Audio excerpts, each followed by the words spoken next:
prochaines élections, je peux dire que j'ai pas de candidat. Et pourquoi? Bon, parce que je vois pas pour l'instant un candidat qui m'a jaral yëkkati sama carte jox ko franchement. Y en a pas. Du Macky, du Karim, du Idi, surtout ay idée yu kenn xamul ñooñu moom voilà du ma xalaatuma ko sax. Et pourquoi pas Idi ou Karim? Non mais Idi def fi lu ne weng bëccëgu ndaru kàmm ñëpp Sénégal gi yëpp teg ci seen bët lekk suñuy mooni mu ñëw loolu mu doy ko Idi tey doomam ji mi ngi nekk à l'étranger di noos suñu xaalis lay noosee xam nga loolu doy ko mu bëgg a ñëwaat dóoraat suñu mooni joxaat famille wala moom mu koy noosee loolu faut être bête pour voter pour Idi franchement man je me dis. Et pour Karim? Karim aussi c'est la même chose Karim son papa était là xam nga mu nekk def lu nice ba ci fin bi mu commencé yàq bëgguñu forcer doomam te doomam aussi amul structure bu nga xam amul fu ñu ko joxul fii presque structure yu bëri occupé na ko qu'est-ce qu'il a changé rien du tout ñoom ñëpp ay waxi milliards la ñuy wax ñun jeunes yaa ngi fii amuñu job 100 francs la ngay toog pour mu nekk sa down c'est tout un problème loolu yoon la. Je suis pas trop politique. Mais récemment, bon, si j'ai une appréhension sur le plan politique, bon, je vais dire que les tendances vont se lancer sur un jeune. En fait, moi, j'opte pour un jeune qui viendra, qui a eu à se mettre à la place des jeunes, qui a souffert de manque d'emploi, en fait, je sais pas. Il faut qu'il connaisse vraiment les jeunes parce qu'en fait, moi, je me dis, les infrastructures routières sont déjà en place. Tout ce qui est technologie moderne aussi, avec l'aéroport de Diass et tout est mis en place. Mais tout ce qui manque dans le système, c'est un soutien pour les jeunes, notamment sur leur emploi, en fait, les aides financières et tout. Voilà. Donc, si je dois avancer une personne qui sera en position d'être un bon président, je dirais que ça sera un président jeune qui connaît les jeunes et qui va répondre à cette demande. Cette demande qui, en ce moment, crée, par exemple, beaucoup de délinquance, beaucoup d'agressions par manque d'emploi. Ils vont essayer de s'enrichir par d'autres moyens. Et ce n'est pas bon du tout.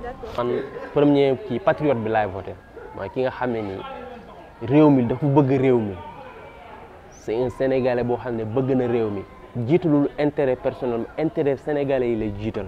Pour les candidats jeunes, il y a Ousmane Sonko et aussi il y a Karim Wade. Bon, Ousmane Sonko, j'ai pas eu à suivre ses activités. Mais pour Karim Wade, en fait, cette optique aussi, en fait, il répond un peu aux besoins. Mais en fait, le problème en est qu'il n'est pas trop imprégné sur le plan traditionnel. C'est-à-dire, l'option de Karim Wade, c'est un peu visé vers trop de modernisme et tout. Il y a un manquant. Il est jeune, c'est vrai qu'il répond aux conditions et tout. Mais bon, je ne dirais pas que c'est à 100%. Mais je crois qu'il nous faut un jeune, sincèrement, qui connaît ce dont les jeunes ont besoin, surtout sur le plan de l'emploi. Pas intérêt personnel, mais intérêt sénégalais. Les présidents yi nga gis fii yëpp ñoom ñëpp seen bopp rek moo leen tax a jóg seen bopp rek du président yi rek même parti opposant yi ñoom ñëpp a yem parce que da ngay gis ku jóge fii dem fële parce que peut-être fi nga nekkoon doon défendre dem nga ba amatoo fa loo li nga fa daan am wala yaakaar nga ne fële boo fa demee ci ngay gën a mën a laal nga jékki-jékki te au fait dañuy déplacé wu du n'importe quoi xam nga ku nekk day dem jékki-jékki dem te loolu du yoon topp France ay di en fait topp yeneen réew yi di leen je veux pas di leen lécher le cul xam nga te loolu amul sens. Quel est le profil de votre candidat? Bon, surtout je dirais personne, mais surtout un jeune. J'insiste sur un jeune. Les qualités qu'il doit avoir? Les qualités, je dirais peut-être, il doit descendre dans le terrain. Il doit descendre dans le terrain, savoir surtout commencer au niveau de la formation professionnelle. Parce qu'il y en a qui sont vraiment intelligents, mais qui n'ont pas les moyens. Bon, certes, il y a des organisations qui financent, c'est une bonne chose, comme ONFP, bon, si j'ai le droit de citer Il y a des organismes de l'État qui financent les formations professionnelles. Mais en fait, quand tu arrives au 3e niveau, au niveau de la licence, ils vont te dire qu'ils ne vont te financer que pour les séminaires. Alors qu'en fait, le problème, c'est à partir du master. Ça coûte cher. Les jeunes ont besoin de se perfectionner, de se spécialiser à ce stade. Mais sincèrement, pour le soutien, pour qu'ils puissent payer les écoles privées, se spécialiser et tout, ça manque. Vraiment, c'est un défaut. faaw ñu gëm seen bopp war a def li nga xam ne loolu la ñu war a def quoi mais gëmuñu seen bopp xam nga faaw ñu topp ci France wala topp ci yeneen pays ñu leen di ñàkkal kersa di leen bunu xatal ay ministres yoo xam ne di n'importe quoi 15 millions d'habitants avec 83 ministres loolu tu trouves que c'est normal monde bi bu doon je peux dire que Sénégal moo fi ëpp la ay ministres est-ce que loolu c'est normal ci un petit pays comme le Sénégal am na lépp mu ngi fi mais jeunes yi ñu ngi nii kenn amul liggéey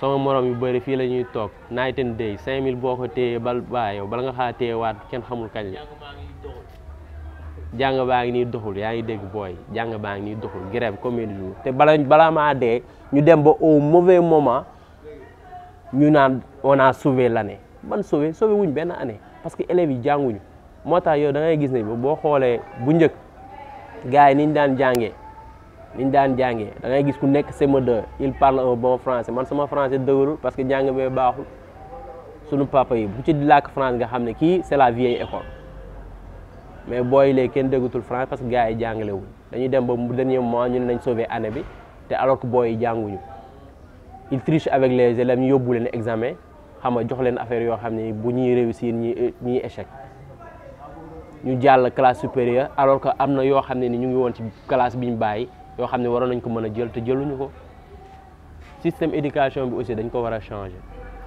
yow da ngay jàng ba terminal am sa bac qu'est-ce que tu sais faire rien du tout amoo benn profession loo xam ne yow lii mën nga ko def fii lañ lay jàngal ay Parnasse ay surréalisme ay bataille de Diène Phu yu kenn xamul loolu ban njëriñ la amal di jàng histoire Chine te yow histoire Sénégal a ngi nii xamoo dañuy def ci école bi loo xam ne ni yow boo ñëwee 3e di nga am benn profession boo xam ne ni yow même boo demee ba jàngatoo sax di nga mën a def benn métier nit ñi di nga mën a joowal sa bopp bu ñu la jëlul sax waa koñ bi dañ indi dara sax yow ngay job ci biir koñ bi di leen di xarmat quoi mais fi amul Sénégal la ngay am bac +3 nga ñu dàq la nga génn nekk fii jël beneen yoon nekk université léegi gars yi cas social yi rek lañ jàpp ñooy dem foofu c'est devenu une honte avant boo waxee étudiant la gars yi dañ lay xoolee ci kaw mais léegi gars yi dañuy rus sax di wax ay étudiant lañ te loolu du yoon te lépp ci dirigeant yi la rek ñoom ñoo ko dul def gëmuñu seen bopp quoi